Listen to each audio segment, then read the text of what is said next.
لا حول ولا قوة إلا بالله العلي العظيم. أعوذ بالله من الشيطان اللعين الرجيم. بسم الله الرحمن الرحيم. الحمد لله خالق الخلق باسط الرزق خالق الأصباح ذو الجلال والإكرام والفضل والإنعام، ثم الصلاة والسلام وتحية والإكرام على سلطان الخلائق أجمعين وسيد الأولين والآخرين وخاتم النبيين وشفيع المذنبين ورحمة للعالمين ورسول المصدق والمصطفى الأحمد أبي القاسم اللهم صل على محمد وآل محمد آله الطيبين الطاهرين المعصومين المظلومين المنتجبين المنتخبين الميامين الهادين المهديين الذين أذهب الله عنهم الرجس وطهرهم تطهيرا. اللهم صل على محمد وآل محمد سيما بقية الله في الأرضين عجل الله تعالى فرجه الشريف ولعنة الله على أعدائهم وقاطع حقوقهم ومنكر فضائلهم ومناقبهم وولايتهم أجمعين من الآن إلى يوم الدين. القول مني في جميع الأشياء من قول آل محمد عليه الصلاة والسلام فيما سر وما أعلم وفيما بلغني عنهم وما لم يبلغني. أما بعد فقد قال الله عز وجل إذ قالت الملائكة يا مريم إن الله اصطفاك وطهرك واصطفاك على نساء العالمين. وقال الله عز وجل في حديث القصة قم فاطمة وأبوها وبعدها وبدوها صلوات الله عليه. اللهم صل على محمد وآل محمد. کی قبولیت کے لیے معصومین کی تشریف آوری کے لیے اور اس کی روحانیت میں مزید اضافے کے لیے دل کی گہرائیوں سے ایک بلند ترین صلوات اللهم صل على محمد وآل محمد. معزز سامعین موالیان امیر المومنین عزاداران سرکار سید الشہداء، مسلسل اس آیت حافظ ہدایہ کے ذہن میں آپ حضرات سے گفتگو ہو رہی ہے اور آج ہم اس سلسلے کے چوتھے مرحلے میں داخل ہو چکے ہیں کہ جہاں ارشاد رب العزت ہو رہا ہے کہ رسول یاد کیجئے کہ جب ملائکہ نے مریم سے کہا کہ بے شک اللہ نے آپ کو چن لیا ہے اور پاک کر لیا ہے اور چن لیا ہے تمام عالمین کی عورتوں پر. اور اس کے ذیل میں کل ہماری گفتگو حدیث قصہ تک پہنچی تھی اور ہم نے آپ حضرات کی خدمت میں یہ بات بھی عرض کی تھی کہ انشاءاللہ اب آنے والی تقاریر حدیث قصہ کی ہی ذیل میں اور اسی کے ارد گرد ہماری گفتگو طواف کرے گی اور اسی کے متعلق باتیں آپ حضرات کی خدمت میں پیش کی جائیں گی. چونکہ معاملہ یہ ہے کہ جہاں اعتراضات زیادہ ہوں وہاں وقت بھی زیادہ دینا چاہیے. تو چونکہ اس مسئلے میں کچھ اعتراضات ہیں، کچھ اشکالات ہیں، کچھ سوالات ہیں جو لوگوں کے ذہن میں پیدا ہوتے ہیں، لہذا ان کے جوابات دینے کی بھی آپ حضرات کی خدمت میں کوشش کی جائے گی. دیکھیے کل یہ بات آپ حضرات کی خدمت میں پیش کی گئی کہ جناب مریم کی جو 2 دفعہ استفائیت کا ذکر ہے وہ اس لیے ہے جو وارثان قرآن نے بیان کیا کہ وہ اس وجہ سے ہے کہ دونوں استفائیت جناب مریم کی ذاتی نہیں ہے. پہلی استفائیت اس سبب سے ہے چونکہ جناب مریم حضرت عمران کی بیٹی ہے. عمران جیسے پیغمبر کی بیٹی ہے، معصوم باپ کی معصومہ بیٹی ہے، پاک باپ کی پاک بیٹی ہے، سید باپ کی سیدہ بیٹی ہے. دوسری استفائیت اس وجہ سے ہے چونکہ جناب مریم ام عیسیٰ ہے، معصوم بیٹے کی معصومہ ماں ہے، پاک بیٹے کی پاک ماں ہے. اور ہم نے آپ حضرات کی خدمت میں یہ بھی بات عرض کی تھی کہ انشاءاللہ اس کی بھی علتوں پہ گفتگو کی جائے گی اور اس کے بھی اسباب آپ حضرات کی خدمت میں بیان کیے جائیں گے کہ خداوند عالم نے جناب سیدہ کو ہی کیوں مرکز تعارف بجدت قرار دیا ہے. عزیزان گرامی دیکھیے بات کا آغاز کرتا ہوں. جناب مریم عمران جیسے باپ کی بیٹی ہے، مریم عمران جیسے باپ کی بیٹی ہے. لوگوں نے موازنہ کرنا چاہا مریم میں اور جناب سیدہ. علامہ اقبال کبھی مشہور زمانہ کلام ہے کہ مریم از یک نسبت عیسیٰ عزیز اسہ نسبت حضرت زہرا عزیز، کہ جس نسبت کی وجہ سے مریم کو عزت ملی تھی ایسی 3 نسبتیں سیدہ کے پاس پہلے سے موجود ہیں. بہرحال یہ کہ لوگوں نے موازنہ کرنا چاہا تو اسی ذہن میں آج کی گفتگو آپ حضرات ایک نیا رخ پیش کرنے کی کوشش کرتا ہوں کہ دیکھیں مریم عمران کو ملی ضرور، خداوند عالم نے عمران کی صلب سے جناب مریم کو ظاہر کیا، مگر مریم کا عمران کی بیٹی ہونا اور جناب زہرا کا رسول اللہ کی بیٹی ہونا ان ان دونوں باتوں میں بہت زیادہ فرق ہے۔ بے شک سورہ مبارک ضحیٰ 30واں پارہ ارشاد ہوا بسم اللہ الرحمن الرحیم والضحیٰ واللیل اذا سجا ما ودعک ربک وما قلی وللآخرۃ خیر لک من الاولی ولسوف یعطیک ربک فترضی۔ قسم ہے سورج کی روشنی کی، والضحیٰ واللیل اذا سجا، اور قسم ہے رات کی کہ جب وہ چھا جائے، ما ودعک ربک وما قلی، اور اے میرے حبیب آپ کو آپ کے پروردگار نے زندگی کے کسی موڑ پہ بھی تنہا نہیں چھوڑا، وَلَلْآخِرَةِ خَيْرٌ لَكَ مِنَ الْأُولَىٰ، اور آپ کی آخرت تو آپ کی دنیا سے بھی بہتر ہونے والی ہے، وَلَسَوْفَ يُعْطِيكَ رَبُّكَ فَتَرْضَىٰ، اور ان قریب آپ کا پالنے والا آپ کو وہ کچھ عطا کر دے گا کہ آپ راضی ہو جائیں گے۔ سبحان اللہ بھائی سبحان دیکھیں اللہ۔ قرآن ہے، کسی خطیب کا بیان نہیں ہے، قرآن کی آیات ہیں، کوئی روایات کی بحث نہیں ہے کہ جہاں مستند اور تمام چیزیں صاحب مجہول ہے، مستند ہے، مرسل ہے، مسند ہے، کیا ہے، یہ تمام بحثیں ہو سکے۔ قرآن ہے قرآن، اللہ اپنے حبیب سے کہہ رہا ہے کہ آپ کو خدا وہ کچھ عطا کر دے گا کہ آپ راضی ہو جائیں گے۔ دیکھیں پہلی بات تو یہی ہے کہ اللہ چاہ یہ رہا ہے کہ اس کا رسول اس سے راضی نہیں ہے۔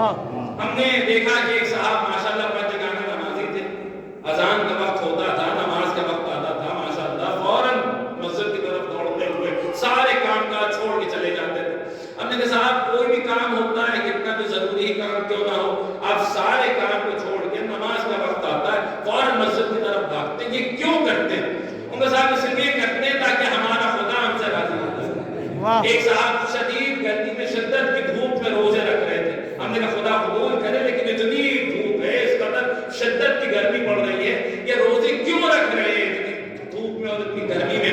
کہنے کے صاحب اس لیے رکھ رہے ہیں تاکہ ہمارا خدا ہم سے راضی ہو جائے۔ ایک صاحب نے اپنے سال بھر کی کمائی کو جمع کیا اور پھر ایک تاریخ آئی تو 5واں حصہ خمس میں نکال دیا۔ ہم نے کہا محنت کی کمائی کا 5واں حصہ خمس میں نکال رہے ہیں، کیوں نکال رہے ہیں؟ ان کا اس لیے کر رہے ہیں تاکہ خدا ہم سے راضی ہو جائے۔ ایک صاحب اپنی پوری زندگی پیسے جوڑتے رہے اور اس کے بعد حج کو جا رہے تھے، ہم نے کہا پوری زندگی کی محنت کی کمائی سے بائی بائی جوڑ کر آپ حج پہ جا رہے ہیں، پیسے وہاں لگا رہے ہیں، کہیں اور انویسٹ کر دیجیے، کیوں کر رہے ہیں یہ؟ ان کا صاحب اس لیے کر رہے ہیں تاکہ ہمارا خدا ہم سے راضی ہو جائے۔ یعنی ایک مزاج سمجھ میں آیا کہ بندوں کا مزاج یہ ہے کہ وہ یہ چاہتے ہیں کہ خدا ان سے راضی ہو جائے۔ نمازی چاہتے ہیں کہ خدا راضی ہو جائے، روزے دار چاہتے ہیں کہ خدا راضی ہو جائے، حاجیوں کی تمنا ہے کہ خدا راضی ہو جائے، مومنین کی آرزو ہے کہ خدا راضی ہو جائے، زاہدین کی تمنا ہے کہ خدا راضی ہو جائے، مسلمین کی خواہش ہے کہ خدا راضی ہو جائے، صالحین کا مقصد ہے کہ خدا راضی ہو جائے، سائرین کی تمنا ہے کہ خدا راضی ہو جائے۔ ہم اپنے جیسے بندوں کی کیا بات کریں؟ حضرت موسیٰ کوہ طور پہ جا رہے ہیں اور جلدی سورہ طٰہٰ پڑھی ہے، جلدی جلدی جا رہے ہیں، اجلت کر رہے ہیں۔ پوچھا گیا موسیٰ کہ اجلت کیوں کر رہے ہیں؟ یہ جلد بازی کس لیے؟ تو کہا وَعَجِبْتُ إِلَيْكَ رَبِّ لِتَرْضَىٰ، اے میرے پروردگار میں یہ جلد بازی اس لیے کر رہا ہوں تاکہ تو مجھ سے راضی ہو جائے۔ یعنی موسیٰ وہ ہیں جو خدا کو راضی کرنا چاہتے ہیں، میرا رسول وہ ہے کہ جس کے لیے خدا کہہ رہا ہے ماں بلا سوفا یعطیک ربک فترضیٰ، ان قریب آپ کا پالنے والا آپ کو وہ کچھ عطا کر دے گا کہ آپ راضی ہو جائیں گے۔ اور ان دونوں آیتوں کو سامنے رکھیے اور ایک فیصلہ کیجیے۔ موسیٰ چاہتے ہیں کہ خدا راضی ہو جائے، خدا چاہتا ہے کہ مصطفیٰ راضی ہو جائے۔ موسیٰ چاہتے ہیں کہ خدا راضی ہو جائے، خدا چاہتا ہے کہ مصطفیٰ راضی ہو جائے۔ رسول کو اپنے جیسا کہنے والوں، رسول کو اپنا بڑا بھائی بنانے والوں، نہ تم نے اپنی شکل دیکھی، نہ نہ ذات دیکھی، نہ اوقات دیکھی، کو سامنے رکھو اور پھر فیصلہ کرو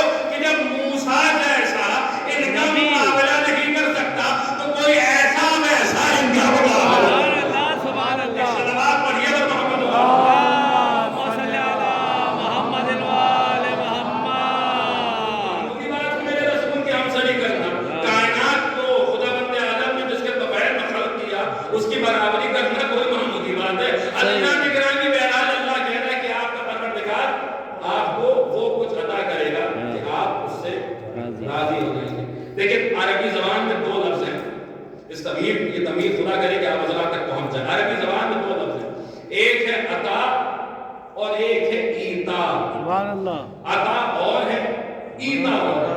ایتا لفظ کہاں آتا ہے؟ ایتا لفظ زکات کے لیے آتا ہے. اقیم الصلاۃ و آتوا الزکات، نماز کو قائم کرو اور زکات کو ایتا کرو، زکات نکال دو.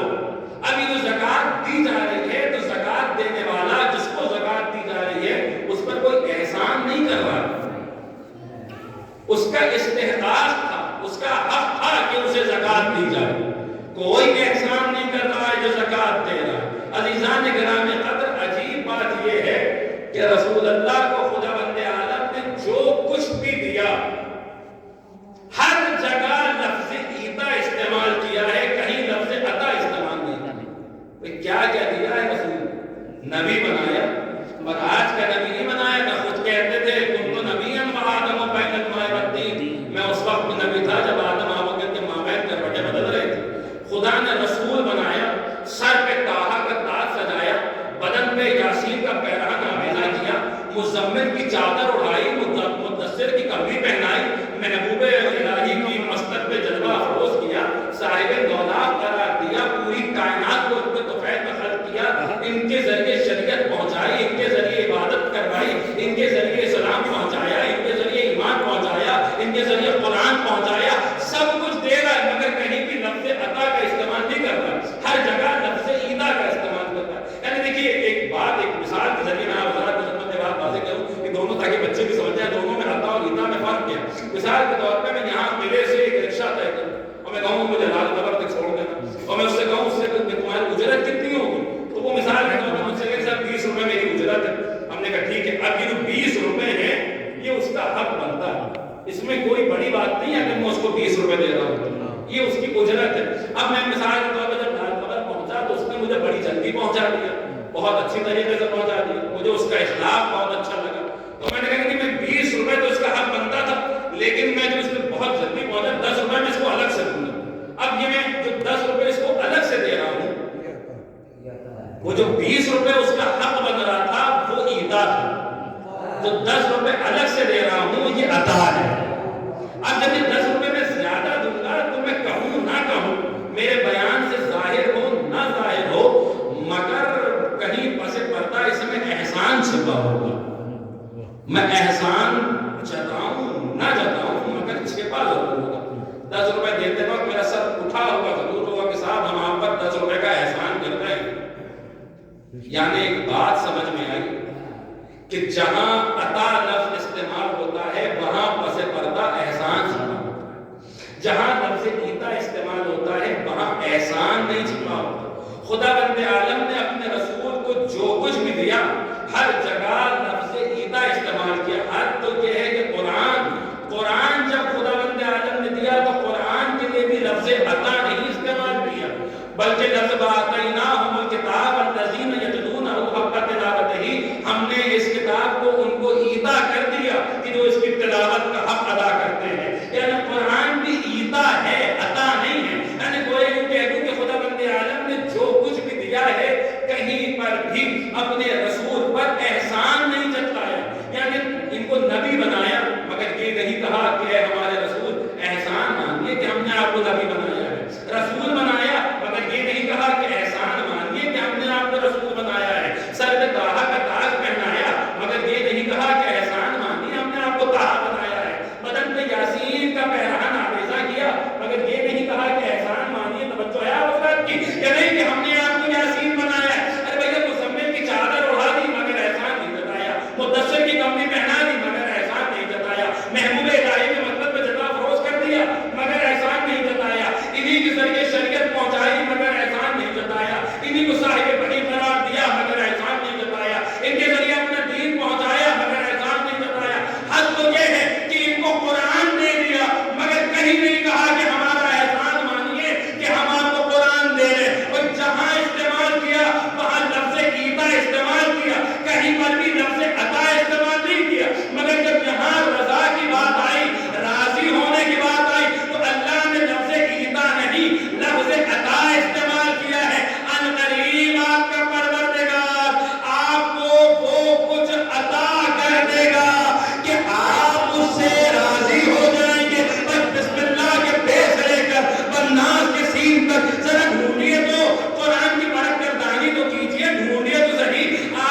ذات نہیں ہے، عطا کی ہوئی ذات ہے۔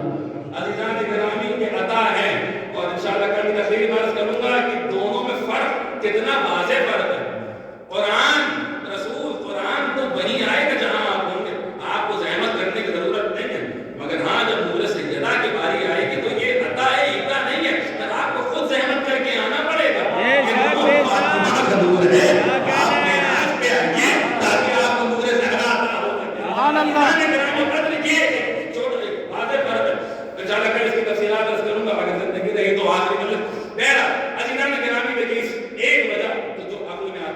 شہزادی کو جو مرکز تعارف قرار دیا حدیث قصہ میں، وہ اس وجہ سے کیونکہ شہزادی عطا نہیں، عطا نہیں، عطا۔ خداوند عالم نے احسان جتا کے جناب سیدہ کو عنایت فرمائی۔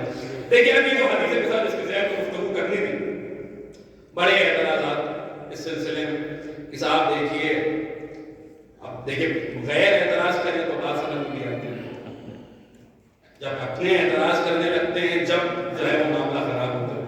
مطلب دیکھیں صاحب حدیث قصہ کی سند صحیح ہے، حدیث قصہ مستند نہیں ہے، حدیث قصہ کی سند صحیح ہے۔ بھائی واہ انشاءاللہ تو اب تو وقت ملا تو آج نہیں تو کل انشاءاللہ اس پر بھی تفصیل آ جائے گی کہ حدیث قصہ کی سند کیا ہے۔ ارادہ تو آج ہی کے پڑھنے کا تھا، لیکن ہمارے برادران نے ہم سے گزارش کی، بلکہ جو ہے کہ حکم دیا ایک طریقے سے کہا کہ کل اس سند کو پڑھیے گا آخری مجلس میں، تو اگر زندگی رہی تو چلا حدیث قصہ یہ بھی جو سوال ہے اس کو ہم کہیں کسی مرحلے میں کسی موقع پہ ہم دشمنان اہل بیت کو چھوڑیں گے نہیں۔ کیا کہنے سبحان اللہ، سند کی بھی اگر ان کی خواہش ہے سند بھی ہم سنا دیں گے، اور سنا دیں گے کہ ساتھ دیکھیں حدیث قصہ انشاءاللہ اگر زندگی رہی تو 800 سال کا سلسلہ ہے حدیث قصہ، اور کن کن بزرگ علماء نے روایت کیا ہے اور کن کن راویان حدیث سے حدیث قصہ پہنچی ہے، اگر زندگی رہی تو انشاءاللہ ایک صلوات پڑھیے آپ اللہم صلی علی محمد وآل محمد۔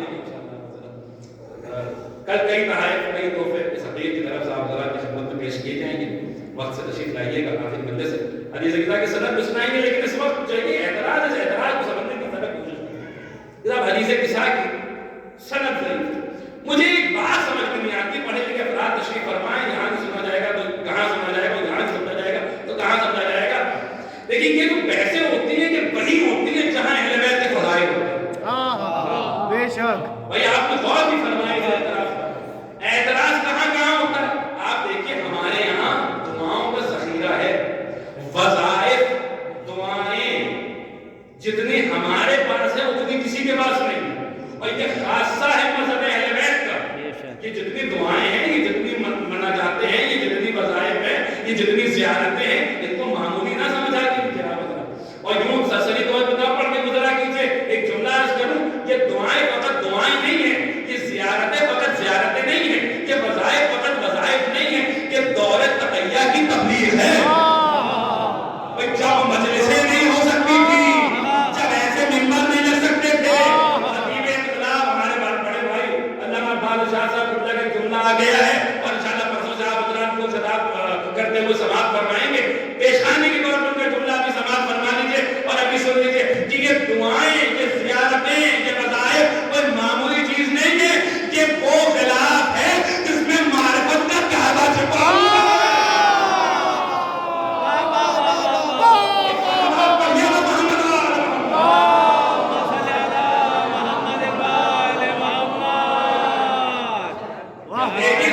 مجھے تو کوئی نہیں ملا، آپ کو ملا ہو تو بتائیے کہ صاحب کسی نے کہا کہ صاحب وہ دعائے کمین کی سند ضعیف ہے، کسی نے کہا دعائے کوثر کبیر کی سند ضعیف ہے، کسی نے کہا دعائے عرفہ کی فلاں راوی مرفوع ہے، کسی نے کہا کہ دعائے سند، کسی نے کہا کہ دعائے ابو حمزہ صومالی میں فلاں جگہ صحت میں ذوق پائے جاتا ہے۔ عجیب بات ہے کہ جتنے اعتراضات ہیں سنیے آپ حضرات باغور سنیے اور پوری توجہ کے ساتھ دعائے دل میں تحریک، جہاں بھی اعتراضات ہیں کن کن جگہوں پر؟ زیارت عاشورہ، زیارت جامعہ کبیرہ، حدیث قصہ، دعائے سلامیہ قریش، یعنی جہاں اہل بیت کے فضائل ہیں یا ان کے دشمنوں کے مطائب ہیں، بس اور بس اعتراضات ان کو وہی ملتے ہیں، بس اور بس اعتراضات ان کو وہی ملتے ہیں۔ دیکھیے ابھی معاملہ یہ ہے کہ ان بیچاروں کو دعائے کمین میں فضائل ملے نہیں، ابھی ان کو دعائے عرفہ میں فضائل ملے نہیں، ابھی دعائے ابو حمزہ صومالی میں ان کو فضائل دیکھے نہیں، دعائے کوثر کبیر میں فضائل تھوڑے تھوڑی دیر ہمارے یہاں آنے دیجیے، اس ورثہ مجلس پہ آنے دیجیے، ہم کو دعائیں نئے میری فضائل اہل بیت دکھائیں، دعائیں کیونکہ ہم ایک بات جانتے ہیں کہ توحید بغیر اگر ان کو مائنس کر دیا جائے تو توحید سمجھ میں نہیں آ سکتی، ان کو مائنس کر کے توحید نہیں سمجھی جا سکتی، جہاں سمجھنا ہے وہ انہیں کے ذریعے سمجھنا ہے، خدا سامنے نہیں آ سکتا، نہ وہ ہماری نظروں کے سامنے آ سکتا، نہ وہ ہمارے عقلوں کے سامنے آ سکتا، نہ ہمارے اوہام میں آ سکتا، نہ ہمارے افکار میں آ سکتا، جہاں دیکھیں گے وہاں یہی دیکھیں گے، چاہے یہاں ہو چاہے وہاں ہو، چاہے معراج کا پردہ ہو، چاہے جنت و دوزخ کو بانٹنے کا مرحلہ ہو، ہر جگہ علی ملیں گے، نظر نہ جائے، ہر جگہ علی دکھائی دیں گے، ہر جگہ دیکھیں ہمارے کو نظر نہ جائے۔ آئے تو دیکھو توحید کا بہانہ بنا کے جو فضائل اہل بیت کو چھپانے کی بات ہے، تو مجھے سمجھ میں نہیں آتا یہ کیسی توحید ہے، ان کا عقیدہ توحید کتنا کمزور ہے، ابھی وہ اہل بیت کی توحید سے آشنا ہی نہیں ہوئے، ان ذرا ذرا سی بات پر ان کی توحید میں ضرور جا رہی ہے، یعنی تھوڑا سا فضائل آپ کو پڑھ دو صاحب دیکھیں توحید پہ سب لگ رہی ہے، عقیدہ توحید پہ بات ہوتا ہے۔ عجیب بات یہ کہ دیکھیے میں ایک جملہ اس کرنے والا پتہ نہیں آپ ذرا کس طریقے سے سنیں گے، ذرا ذرا سے فضائل پر، یعنی یہ فضائل تو وہ ہیں جو ہمارے سامنے بیان کر دیے گئے ہیں، ذرا ذرا سے فضائل پر جس کی توحید مجروح ہو جائے، کم از کم وہ علی کا تو خدا نہیں ہو سکتا۔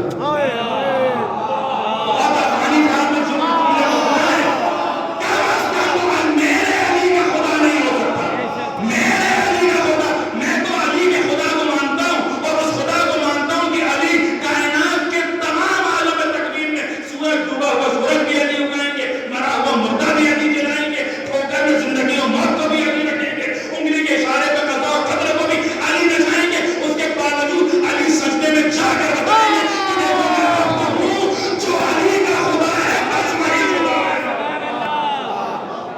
بات پڑھیے نا محمد و آل محمد۔ ذرا ذرا سی بات پہ کہ کیا ہے کہ کیسی تو نہیں ہے تو مجروح ہو جا رہی ہے، ابھی آپ کی بیسک سی کمزور ہے، کوئی بڑی بات ہے کہ میں تو یہ بات اکثر کہتا ہوں کہ جس بیچارے کو 2+2=4 نہیں آتا، 2 اور 2 کو 4 کرنا نہیں جانتا، اسے میں کیا سمجھاؤں گا کہ A+B کا ہو سکتا کیا ہوتا ہے؟ معاملہ تو یہی ہے کہ آپ کو جب 2 اور 2 4 ہی نہیں معلوم ہے۔ دیکھیے آیت اللہ شیخ علی قرآنی کا ایک جملہ ہے، ہمارے اس وقت کے دور جدید کے ابھی زندہ عالم ہیں، انہوں نے یوٹیوب پر ایک ویڈیو میں اور ایک انٹرویو میں جملہ کا اس پر بڑی بحث ہوئی، پوری دنیا میں وائرل ہوا، لوگوں نے بڑے اعتراضات کیے، لیکن جو انہوں نے کہا تھا وہ واقعاً صحیح بات تھی، اور ہم پورا ایمان رکھتے ہیں اس بات پر جو آیت اللہ شیخ علی قرآنی نے کہا تھا۔ بس جملہ سنیے، اور جس طریقے سے سننا اس طریقے سے سن لیجیے۔ آقا شیخ علی قرآنی کہتے ہیں کہ تم یہ کہتے ہو کہ یا علی کہنا شرک ہے، میں یہ کہتا ہوں کہ یا اللہ کہنا بغیر یا علی کہے شرک ہے۔ اس کی دلیل میرے پاس بہت قرآن سے بھی دلیل ہے، آیتوں سے بھی دلیل ہے کہ آپ کو میں مجلس پڑھ رہا ہوں، اس کے یہی سامنے کی دلیل سنیے۔ مرزا غالب نے مشہور زمانہ شاعر مرزا غالب نے ایک شعر کہا، غالب ندیم دوست سے آتی ہے بوئے دوست، مشغول حق بندگی ہے بو قرار ہوئے، غالب ندیم دوست سے آتی ہے بوئے دوست، یہاں ندیم یعنی جو ساتھ رہے وہ مولا کائنات ہے، دوست خداوند عالم کے ساتھ ہے، علی سے ہمیں توحید کی خوشبو آتی ہے، مشغول حق ہوں بندگی بو قرار ہے، میں علی کی غلامی میں، علی کی بندگی بمانے غلامی، علی کی غلامی میں مشغول اور خداوند عالم کی عبادت ہو رہی ہے۔ غالب ندیم دوست سے آتی ہے بوئے دوست۔ اب دیکھیں غالب کی بات پر رامپور والے نہیں بولیں گے تو کون بولیں گے؟ غالب وہ شاعر جس نے آپ کے شہر کو جو ہے وہ دارالسرور کہا ہے اور بڑی یہاں کی خدمات ہے غالبیات کے سلسلے میں۔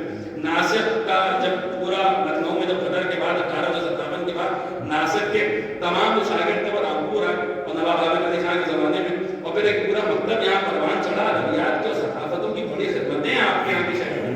یہ عجیب معاملہ ہے کہ اگر ان تمام چیزوں کو فراموش کر دیا جائے تو پھر آپ کی تاریخ میں کچھ بچتا نہیں ہے، اس کو محفوظ کر کے رکھنا یہ آپ کی ذمہ داری ہے، جو یہاں پر جو خدمتیں انجام دی گئی ہیں ادب کی، ثقافت کی، دین کی، مذہب کی، نواب عابد علی خان کے زمانے میں۔ تو بہرحال غالب کا رامپور سے تو ایک تعلق ہے، تو غالب نے کہا کہ غالب ندیم دوست سے سنیے گا، مشغول بن رہی ہے بوترات میں. اب یہاں پہ میں غالب کی شخصیت کو، پورے اس کے کیریکٹر کو کوئی انڈورس نہیں کر رہا، نہ اس کی کوئی تائید کر رہا. بہرحال غالب ایک شخصیت تھی، مشہور زمانہ شاعر. تو جب غالب نے یہ شعر کہا تو مفتی اعظم بھوپال کے مفتی اعظم انہوں نے خط لکھا، اور اس خط میں لکھا کہ غالب ابھی تک تم شراب پیتے تھے، جوا کھیلتے تھے، لیکن تم جو ہے وہ گنہگار تھے، لیکن ابھی تمہاری توبہ کی گنجائش تھی، تم بخشے جا سکتے تھے. لیکن تم نے یہ جو شعر کہا ہے اب کنفرم ہو گیا کہ تم دوزخی ہو، تم جہنمی، تمہیں جہنم تمہیں بچا کے. اب سنیے آپ، لیکن مفتی اعظم بھوپال نے جیسے لگ رہا ہے کہ جنت ان کے باپ کی ملتی ہے، جس کو یہی بیٹے میں وہی جنت میں جائے گا. تو بہرحال غالب اب تم جنت میں جا نہیں سکتے. اب غالب تو بہرحال غالب تھا، تو مرزا غالب نے جواب لکھا اور وہ خط کی صورت میں موجود ہے. اور یہ بھی بات مرحوم کے سارے ثواب کی بات ہو جائے گی. کلب صادق صاحب اور ذاکر فاتح فرات اس یہاں پہ ہمارے یہاں سب سے پہلے اس خط کو سامنے لانے والے مرحوم کلب صادق صاحب تھے، کلب صادق صاحب. اب وہ خط سن لیجیے تو غالب نے جواباً تحریر دی. وہ کہتے ہیں، غالب کہتے ہیں تو خط لکھا مفتی اعظم بھوپال کو لکھ رہے ہیں. کوئی معمولی بات نہیں ہے، بھوپال کی ریاست اتنی بڑی ریاست تھی اور وہاں کے مفتی اعظم تھے، ان کو غالب نے خط میں جواب دیا. تو اب غالب جو طریقہ ہونا چاہیے تھا وہ آپ، جناب، صاحب، باللہ، مفتی، معظم، یہ القاب ہونا چاہیے. مگر غالب تو غالب ہے، اور غالب نے جو جواب لکھا ہے وہ بڑا عجیب و غریب جواب ہے. نہ آپ، نہ جناب، نہ صاحب، نہ قبلہ، نہ کعبہ، نہ مولوی، نہ مولانا، کچھ بھی. غالب نے خط شروع مجھے بزرگ تشریف کرنا بڑی معذرت کے ساتھ، لیکن میرا جو لکھا ہے وہی آپ اس میں پیش کر رہا ہوں. غالب نے خط کی جو شروعات کی وہ یہاں سے دی تھی، ابے مفتی سن. وہ بیچارہ نے جب پڑھی کہ سن ہو گیا ہوگا. یہاں سے خط کی شروعات ابے ایسی تھی سن. اس کے بعد غالب نے کہا کہ مجھے کہہ رہا ہے کہ میں مشرک ہوں، میں نے شرک کیا، تو سن، شرک تجھے پتا نہیں ہوتا کیا. خدا ایک دم صحیح تعریف بیان کی ہے غالب نے شرک کی. کہتے ہیں، غالب کہتے ہیں کہ خدا بند عالم کی ذات میں، صفات میں، اس کے افعال میں، اس کی عبادات میں کسی کو شریک قرار دینا شرک ہے. ایسے ہی رسول اللہ کے ختم نبوت میں کسی کو شریک قرار دینا شرک ہے. ایسے ہی منزل ولایت عظمیٰ اور خلافت کبریٰ میں کسی کو شریک قرار دینا شرک ہے. ایسے خدا کی ذات میں کسی کو شریک قرار دینا شرک ہے. رسول کی نبوت میں کسی کو شریک قرار دینا شرک ہے. ایسے ہی علی کی خلافت میں اور علی کی ولایت میں کسی کو شریک قرار دینا شرک ہے. اس نے طنز کسا تھا، کہنا دیا تھا کہ غالب اب تم جہنم میں جاؤ گے تو تمہارا دوزخ میں جانا کنفرم ہو گیا. تو پتہ چل جاتا ہے یہ خط غالب نے لکھا ہے، تو آخر میں 4 مصرے لکھ دیے غالب نے، اور اب پتہ چل جائے گا کہ دیکھو یہ خط میں نے لکھا ہے. غالب کہتے ہیں کہ میں خار ہوں اگرچہ میں جنت میں جا سکوں. اگر میں جنت میں نہیں گیا تو سنیے کیا کروں، میں خار ہوں. پوری توجہ اور بیدار ہو سنیے گا. میں خار ہوں. پھر کہوں گا رحمت والے غالب کی بات نہیں بولیں گے تو کون بولے گا. میں خار ہوں اگرچہ میں جنت میں جا سکوں. حسرت ہے بعد مرگ ہی مجھ کام آ سکوں. دل میں تمنا یہ کہ میں خار ہوں. سنیے گا، میں خار ہوں اگرچہ میں جنت میں جا سکوں. حسرت ہے بعد مرگ ہی کچھ کام آ سکوں. ارے ایندھن بنا دے مجھ کو جہنم میں خدا، میں دشمن علی کے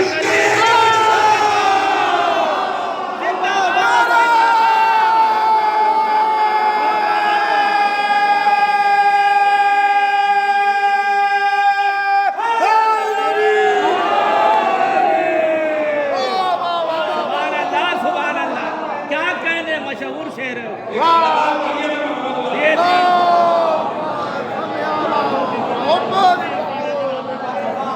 جی ماشاء اللہ. تو بہرحال یہ توحید کو بہانہ بنا کے آپ فضائل اہل بیت انہیں سے بات کرتے ہیں. بے شک. اور یہ کوشش کی آپ کی جو ہے ابھی میں بتاؤں گا. دیکھیے اگر حدیث کسائی پر اگر آ جائیں، اگر آپ نے حدیث کسا کو مائنس کر دیا نا، لیکن شاید کوئی نئی بات ہو. اگر نئی بات ہو تو مجھے احساس کرائیے کہ یہاں سے پہلے کبھی نہیں سنا. آپ اگر حدیث کسا کو مائنس کر دیں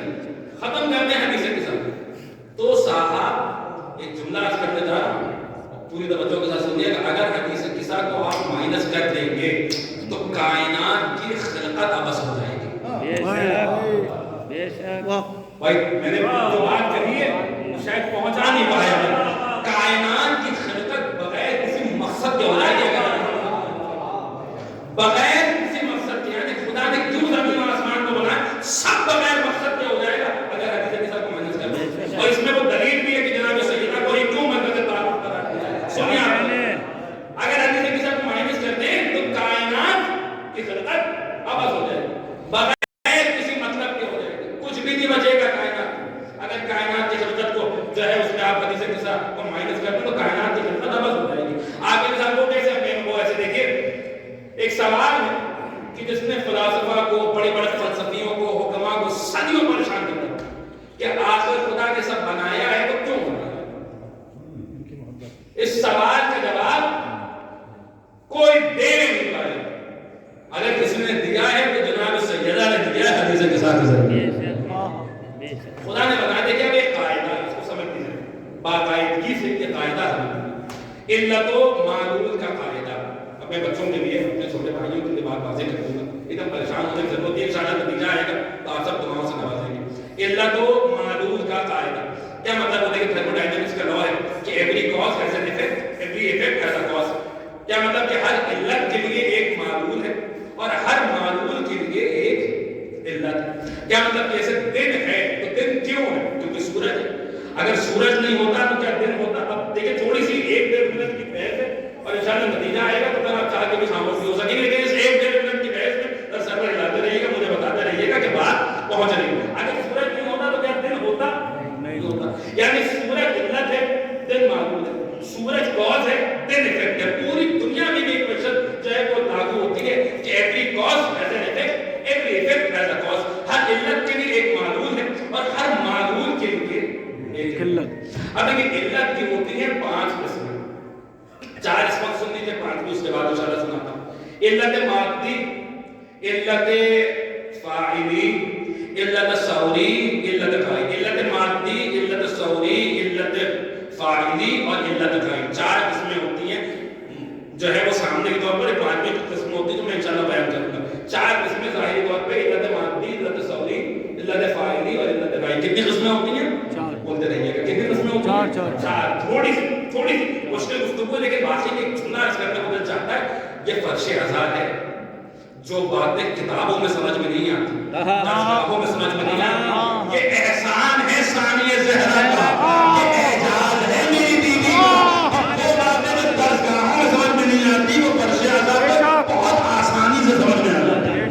بچے بھی سمجھتے ہو. اب سنیے کہ یہ کوئی مشکل بات نہیں, بہت آسان ہے. ابھی میں مثال دوں گا تو سب سمجھ جائیں گے. علت مادی, علت سوری, علت فاعلی, علت غائب. اب بس میں کوئی ثقیل تعریفوں میں اور مشکل ڈیفینیشن میں آپ حضرات کو نہیں چاہوں گا, ایک دم سامنے کی مثال دوں گا, انشاءاللہ بچے بھی سمجھ جائیں گے. یہ ممبر کی مثال دے دیجیے. ممبر کس چیز سے بنا؟ لکڑی سے بنا. اگر لکڑی نہ ہوتی تو کیا ممبر ہوتا؟ یعنی لکڑی اس کا مادہ ہے. اگر لکڑی نہیں ہوتی میٹر ہے, اگر لکڑی نہیں ہوتی تو ممبر ہی نہیں ہوتا. یہ پہلی قسم ہے علت مادی. اب بتائیے کہ لکڑی کی تو بہت ساری چیزیں ہوتی ہیں, ممبر بھی لکڑی کا ہے اور کرسی بھی لکڑی کی ہوتی ہے اور میز بھی لکڑی کی ہوتی ہے اور دروازہ بھی لکڑی کا ہوتا ہے. تو کیسے پتہ چلے گا کہ یہ ممبر ہے, یہ کرسی ہے, یہ میز ہے, یہ دروازہ؟ آپ اس میں کون سے پریشان ہونے والی بات ہے؟ جب یہ ممبر کی ایک صورت ہے, یہ ایک صورت ہے, جب یہ لکڑی اس صورت میں آ جائے تو اس پر لفظ ممبر کا اطلاق ہوتا ہے. اگر یہ کرسی کی صورت میں ہو تو کرسی کہا جائے گا, میز کی صورت میں ہو تو میز کہا جائے گا. یعنی ایک صورت ہے جس پر لفظ ممبر کا اطلاق ہو رہا ہے. یہی جو صورت ہے جس کی وجہ سے یہ جو صورت ہے اس کو ممبر کہا جا رہا ہے, یہی اس کی دوسری قسم ہے علت سوری. 2 قسمیں ہو گئی. اب یہ بتائیے کہ اگر لکڑی ہے اور اس میں ممبر کی صورت اختیار کرنے کی صلاحیت بھی پائی جا رہی ہے مگر کوئی بنانے والا نہیں, کیا ممبر بنے گا؟ یہ جو بنانے والا ہے یہ تیسری قسم ہے علت فاعلی, فعل کرنے والا. فاعل یا انگریزی والا فعل نہیں, عربی والا فعل. فاعل جو فعل کر کے ممبر کو بنائے, یہ تیسری قسم ہے. اب آئیے صاحب مثال کے طور پہ لکڑی بھی ہے, اس میں ممبر کی صورت اختیار کرنے کی صلاحیت بھی پائی جاتی ہے, بنانے والا بھی موجود ہے مگر کوئی مجلس پڑھنے والا نہیں. کیا ممبر بنایا جائے گا کوئی آپ بتائیے کیا ممبر بنا؟ ممبر کی خلقت ابس ہو جائے گی اگر کوئی مجلس پڑھنے والا ہو جس کے لیے ممبر بنایا جا رہا ہے.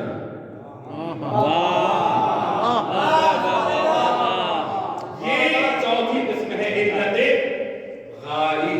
اب اسی قاعدے کو پورے قاعدے کے ساتھ کائنات میں لاگو کر دیجیے اور سر اٹھا کے پوری دنیا میں سوال لے کر جائیے کہ مجھے بتاؤ تو صحیح کہ کائنات کی علت مادی کیا ہے, کائنات کی علت سعودی کیا ہے, کائنات کی علت فاعلی کیا ہے اور کائنات کی علت غائی کیا ہے. آپ مطلب اس میں کون سی بڑی بات ہے؟ کائنات کی علت مادی جو کائنات کا مادہ ہے, میٹر ہے, proton, neutron, electron, atom, molecule, یہ جو ہے وہ علت مادی ہے. علت سعودی کیا ہے؟ چاند کی صورت, چاند کی علت سعودی ہے, اور سورج کی صورت, سورج کی علت سعودی ہے, اور زمین کی جو صورت ہے وہ زمین کی علت سعودی صاحب دوسری قسم کی ہو گئی.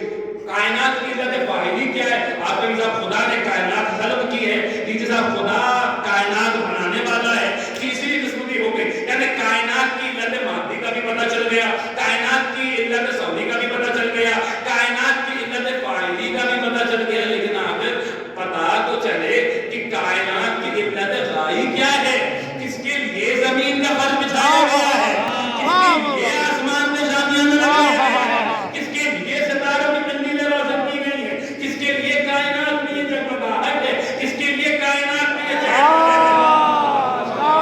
پہل ہے, کس کے لیے کائنات میں یہ جگمگاہٹ ہے, کس کے لیے کائنات میں اگر آپ کو نہ ملے تو آئیے ہم بتلاتے ہیں. وقت کا نہ پوچھئے گا, اس لیے کہ جو جس وقت کی یہ بات ہے اس وقت تو وقت بھی نہیں تھا, مکان کا جگہ کا بھی نہ پوچھئے گا, کیونکہ جب کی یہ بات ہے اس وقت نہ زمان تھا, نہ مکین تھے, نہ مکان تھا, کچھ بھی نہیں تھا, بس ہوئیت کا سناٹا تھا. عالم لاہوتیت کی ابتدا ہو رہی تھی.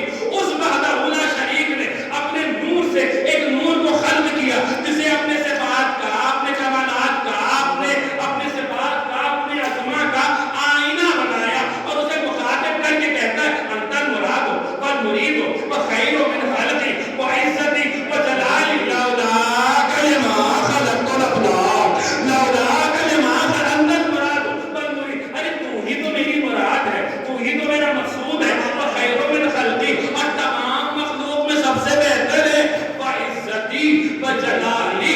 ارے تو ہی تو میری عزت ہے, تو ہی تو میرا جلال ہے, تو میری عزت ہے, تو میرا اسی عزت کی اور اسی جلال کی قسم حدیث قصہ میں کھائے جا رہی ہے. وعزتی وجلالی, خدا کی عزت کی قسم کھا رہا ہے, اپنے جلال اور بتا رہا ہے وعزتی وجلالی. ارے تو ہی میری عزت ہے, تو میری عزت ہے.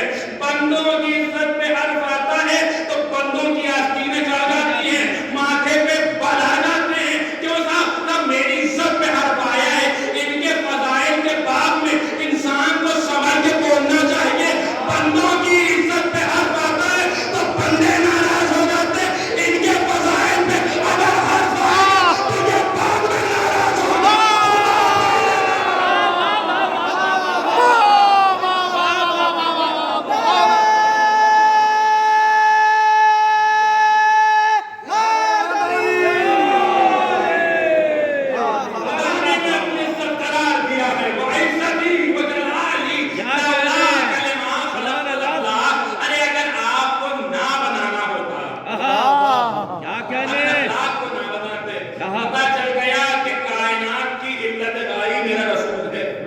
بے شک سب کچھ رسول کی وجہ سے بنایا گیا. کائنات کی علت غائی رسول ہے, رسول ہے کائنات. ہم نے کہا خدایا پتہ تو چل گیا کہ کائنات کی علت غائی رسول ہے. کیا رسول کی بھی کوئی علت غائی ہے؟ حدیث شریف, حدیث قدسی آگے بڑھی. کہاں لولا علی لما خلقتک, اگر علی کو نہ بنانا ہوتا. کیا کہنے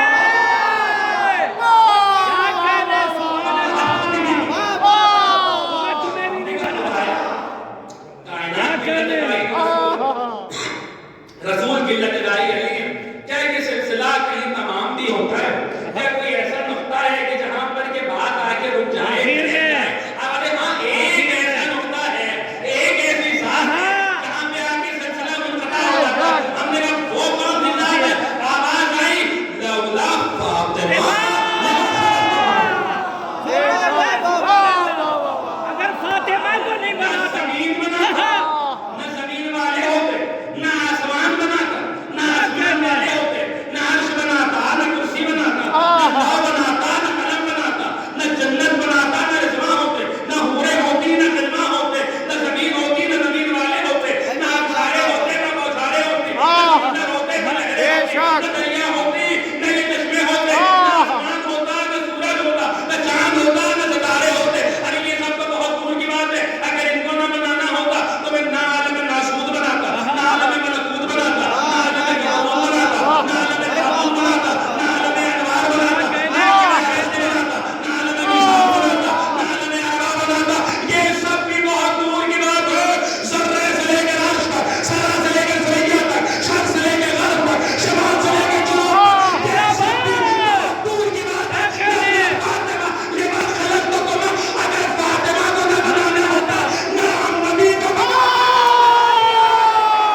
اور یہ دونوں فاطمہ کے لیے بنے ہیں.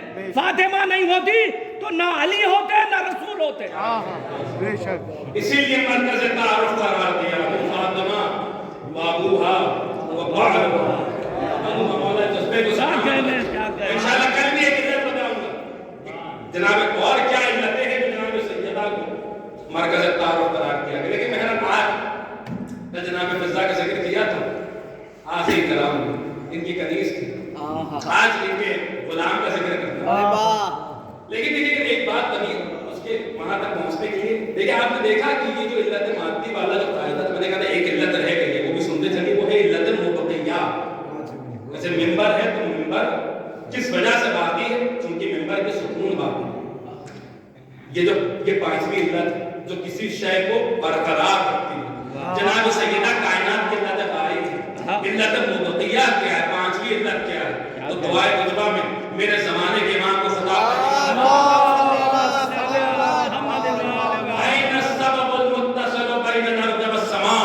کہاں ہے وہ سبب جس کی وجہ سے زمین اور آسمان جڑے ہوئے ہیں؟ میرے زمانے کا امام کائنات کی علت مبتدیہ ہے جس کی وجہ سے کائنات قائم و دائم ہے, جس کی وجہ سے کائنات رواں دواں ہے. خدا کرے کہ خدا بند عالم ان کو ہر آفت بلا سے محفوظ رکھے. انہی کے مرہون منت ہمارا وجود ہے اور خدا بند عالم کی ظہور میں تاجیر ہے. ہمارا سمان حضرت کے آوان اور صاحب میں امام کی سلامتی کے لیے ایک بلند ترین صلوات و سلام.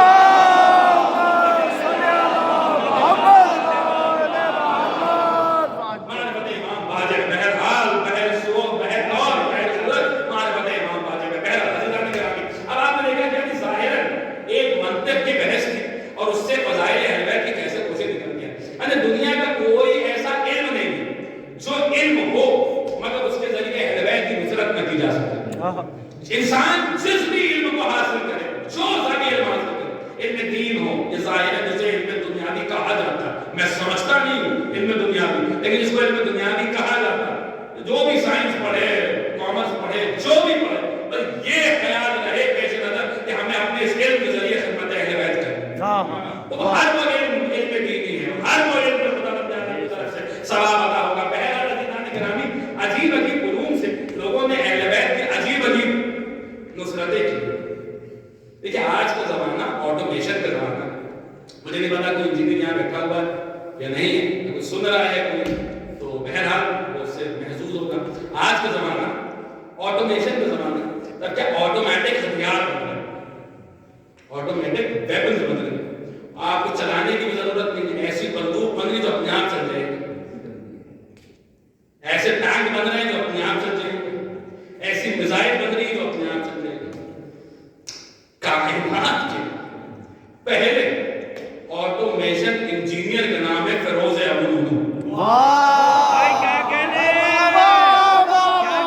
ایسی چکی بنائی تھی.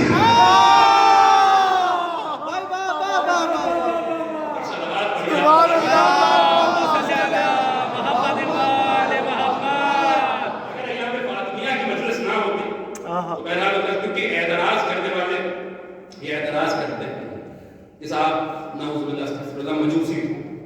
اب اس پر آپ چپ رہیے بولیے کچھ دیکھ ہمیں بہرحال اپنے حقائق اپنے بچوں تک تو پہنچانے ہیں. یہاں پہ سب اپنے ہی اس لیے عبادت کر اپنے بچوں تک تو ہمیں باتیں پہنچانی ہے. ان کو ہم نہیں بتائیں گے تو کون بتائے. صحیح بات. فیروز ابولولو اصل نام فیروز تھا, کنیت تھی ابولولو اور بعد میں نام پڑا شجاع الدین. انہی کی وجہ سے ربیع الاول کی عید کو عید شجاع کہا.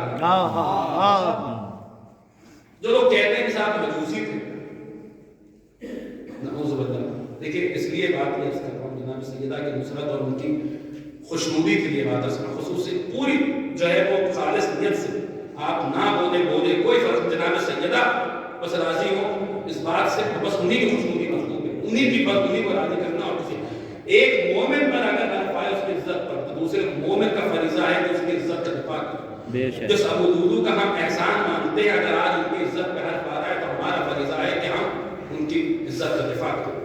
جو لوگ کہتے ہیں کہ صاحب مجوسی تھے,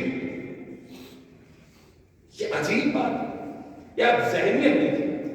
یعنی ایران سے تھے تو مجوسی تھے, ایران سے تھے تو مطلب مجوسی ہوں گے, آتش پرست ہوں گے. جیسے آج کل ہمارے انڈین میڈیا وہ بات سامنے کی ہے نا کہیں اور وہ پنجاب سے آ رہے ہوئے کسان آندولن کر رہے ہیں تو کہہ رہے صاحب یہ خالصتانی ہے. جیسے وہ کہہ رہے ہیں کہ پنجابی ہے تو خالصتانی ہے، ویسے ہی بعض مورخین کو لگا کہ صاحب یہ ایرانی ہے تو مجوسی ہو. یہ کوئی طریقہ، یہ آپ مورخ ہیں، یہ آپ عادلانہ فیصلہ کر رہے ہیں. مجھے سمجھ میں نہیں آتا اگر وہ مجوسی تھے تو مدینے میں کیا کر رہے تھے؟ انما المشرکون النجس، انما المشرکون النجس، مشرک نجس ہے برائے مدینہ کی نظر، اور ان کا دخل نہ حرم خدا میں تھا یعنی مکہ معظمہ میں نہیں آ سکتے، پابندی تھی، نہ حرم رسول اللہ میں تھا یعنی مدینہ منورہ میں نہیں آ سکتے. اگر مجوسی تھے تو مدینے میں کیا کرتے ہیں؟ مجھے بتائیے. اس کے بعد پھر ہمارے یہاں تو چکی والی روایت ہے، ان کے یہاں مسجد والی روایت ہے. پھر تو بات آگے بڑھ جائے گی. اگر مجوسی تھے تو مسجد میں کیا کر رہے تھے؟ وہ بھی مسجد النبوی میں، اور پھر پہلی صف میں، اور نماز کے ٹائم جو ہے وہ پہلی صف میں کھڑے تھے. اگر مجوسی تھے تو ان کو کس نے مدینے میں آنے دیا؟ اس میں الزام حضرت ابو لولو کے بعد میں لگے گا، حکومت وقت پہ پہلے جائے. رسول اللہ نے مروان کو اور مروان کے باپ حکم علیہ اللہ دونوں کو مدینے سے نکال دیا، اور دونوں کو مدینے سے، تاریخی بات ہے، مدینے سے نکال دیا. ان کو مدینے میں بلایا گیا تیسرے مرحلے میں جا کر، داماد بنایا تھا اور چچا بھائی، اور پھر جنگی جمل میں وہ پیش یعنی رسول اللہ، اور سب مانتے ہیں کہ مروان کو اور اس کے باپ حکم کو رسول اللہ نے مدینے سے نکال دیا. اور پھر کسی نے واپس بلایا تو آپ یہ کہنا چاہ رہے ہیں کہ رسول اللہ کے حکم کی نافرمانی تیسرے مرحلے میں بعد میں ہو گئی، دوسرے مرحلے میں پہلے ہو گئی ایک مجوسی کو مدینے میں بلا کر. اور اس کے بعد جب یہ خود ہی کہتے ہیں کہ ان کا نام جو کنیت ہے، نام نہیں کنیت ہے، ابو لولو فیروز اصلی نام تھا، کنیت ہے ابو لولو. کیوں ہے؟ کیونکہ ان کی بیٹی کا نام تھا لولو. اور خود موجود تاریخ کوئی اختلاف نہیں کہ لولو بچپنے سے ہی دین اسلام کی معلمہ تھی، اسلام کی تبلیغ کرتی تھی، احکام دینیات سکھاتی تھی. یہ کوئی عقل سلیم رکھنے والا اس بات کو قبول کرے گا؟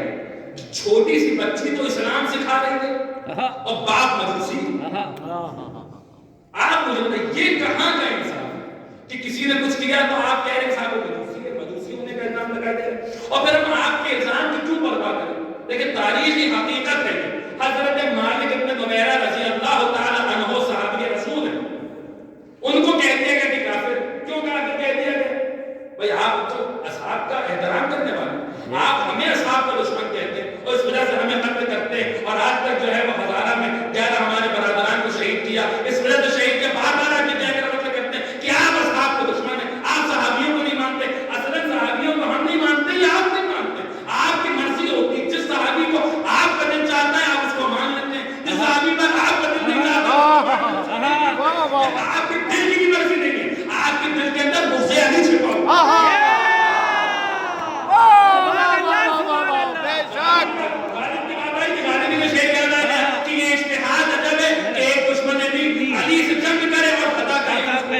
علی کے مطلب مقابلہ آ گیا، اس کو تو اپنے خطائے اجتہادی کے لیول لگا کر بتانا چاہا، اور ہمیں یہ حق بھی نہیں دے رہے کہ ہم ابو لولو کو مسلمان ثابت کریں. یہ کون سی انصاف ہے؟ یہ کہاں کا انصاف ہے؟ اور ہم نے یہ دیکھیے جب سے ہم نے ممبروں سے حقائق بیان کرنا چھوڑ دیے، ہمارے بڑے بھائی خطیب صداقت کا بھی ایک جملہ مجھے یاد آ گیا، وہ بھی سنتے چلیے کہ جب سے ہم نے پہلے یہ ہوتا تھا کہ جب یہ حقائق بیان کیے جاتے تھے تو بچے آگے کہتے تھے کہ آپ نے فلاں جواب دیا، اس نے ہم سے یہ سوال کیا تھا، ہم اس کو یہ جواب دے رہے ہیں، بتائیے کیسا. جب سے ہم نے حقائق ممبر سے پڑھنا چھوڑ دیے، بچے آگے پوچھتے ہیں صاحب انہوں نے سوال کیا، بتائیے کیا جواب دیں. ہم جواب نہیں. وجہ یہ ہے کہ ہم نے یہ باتوں پہ غور کرنا. حضرت مالک ابن نویرہ آپ نے صحابی رسول صلی اللہ علیہ وسلم پیغمبر اسلام کے ساتھ صحابہ کو کون نہیں مانتا؟ آپ بتائیے.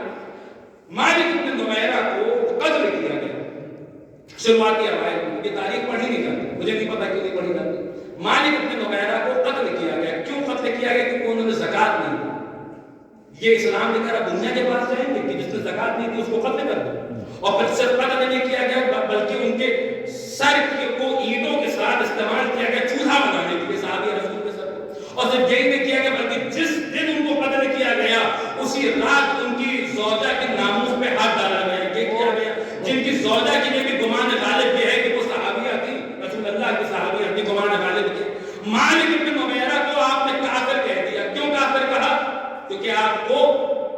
بچانا تھا, خالد بن ولید کو بچانا تھا, جس کو آپ سیف اللہ کہتے ہیں, اللہ کی تلوار کہتے ہیں, جس نے جناب سیدہ کے اوپر جو تلوار کی نیام اٹھائی اس کو آپ اللہ کی تلوار کہتے ہیں, اس کو بچانے کے لیے آپ نے مالک بن نویرہ کو کافر کہہ دیا. تو آپ کے معیار کو ہم سمجھ نہیں پاتے, آپ کے معیار پہ ہم چلنا بھی نہیں چاہتے. جب آپ کسی کو بچانے کے لیے مالک بن نویرہ کو کافر کہہ دے رہے ہیں تو ظاہر سی بات ہے کہ کسی کی محبت میں آپ ابو لولو کو بھی مجوسی کہتے ہیں. جب معیار یہی ہے, جب منافقت کی انتہا یہاں پر, جب کتنے اصحاب کو, کتنے صحابی اصحاب رسول کہ ہم نام لے سکتے ہیں کہ جن کو نہیں احترام کیا جاتا, جن کا نہیں مانا جاتا, جو لوگ بدری اصحاب ہیں, جنگ بدر میں موجود ہے 313 اصحاب, ان میں سے جن کا شمار ہے, مگر وہ آپ کے بقول تیسرے خلیفہ کے قتل میں ان کی شمولیت تھی, آپ ان کو نہیں مانتے. بہت سارے اصحاب ہیں, منافقت ہے کہ جو ہے ہم اصحاب کو مانتے نہیں مانتے. حضرت ابو لولو کے ساتھ بھی یہی معاملہ کہ جب آپ نے مالک بن نویرہ کو کافر کہہ دیا تو آپ ابو لولو کو بھی مشرک کہہ دیتے, آپ ابو لولو کو بھی مجوسی کہہ دیتے. مگر ہمارا تو فریضہ ہے کہ ہم دفاع کریں گے اپنے مومن برادران کا دفاع کریں گے. آپ کا کیا ہے, آپ تو بولنے پر آئے تو حضرت ابو طالب کو بھی کافر کہہ دیتے. سبحان اللہ. آپ یہ کون سا معیار, لیکن ہم دفاع کریں. ہمارے بھائی مولانا ہلال صاحب کی 4 مسئلے سن لیجیے اور تمام کر دو. وہ 5 دن آنے کا مسئلے پڑھنے کے لیے ان کی اس بہانے شرکت بھی ہو جائے گی. کہتے ہیں کہ پیروانے سقیفہ سے کہو حد میں رہے, ہر غدیری کو عقیدت ہے ابو لولو سے. بے شک. مادر سادات کو مارا اس لیے ہم کو محبت ہے ابو لولو سے.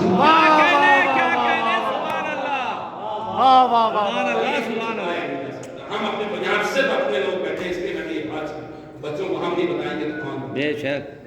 ابو لولو جب وہ کام کر کے مولا کی خدمت میں آئے, مولا شکم چاک کر دی تو مولا کو خوش ہونا چاہیے. تو شیخ دہلوی نے ارشاد القلوب میں ابو لولو کی شان میں مولا کا جملہ لکھا کہ ابو لولو جنت کے اعلیٰ ترین درجوں میں ہوتے ہیں. بہرحال دوسری جلد میں غالباً دوسری جلد میں یہ پہلی جلد میں غالباً یہ حدیث مولا کی موجود ہے. ابو لولو مولا کی خدمت میں مولا شکم چاک کر. علی کو تو خوش ہونا چاہیے تھا, جیسے ہم نور ربیع الاول, علی کو خوش ہونا چاہیے, مگر علی کی آنکھوں میں آنسو آ گئے. علی رونے لگے, علی کو کچھ یاد آ گیا. یہ جتنی بات میں نے اس وقت کی ہے اس سے پسند جناب سیدہ اور یہ بات پہنچانے کے لیے کہ دیکھیے کسی بھی اعتراض سے, کسی بھی سوال سے گھبرانے کے لیے ایسا کوئی سوال دنیا میں نہیں ہے مذہب اہل بیت کا کہ جس کا جواب نہیں. بے شک. ہمارے بچوں کو کہیں بھی کسی مرحلے میں گھبرانے کی ضرورت نہیں. جناب سیدہ یہ بات کم ہے کہ جس کے ذریعے زہرا کی بددعا قبول ہوئی. علی کے آنکھوں میں آنسو کیوں آ جاتے ہیں؟ علی کو منظر یاد رکھا جب کسی نے سیدہ کے ہاتھ سے سند چھینی تھی اور پھر اس سند کے ٹکڑے تھے اور زہرا نے کہا تھا کہ جیسے تو نے میرے بابا کی سند کو چاک کیا ہے, خدا کرے کہ تیرا شکم چاک.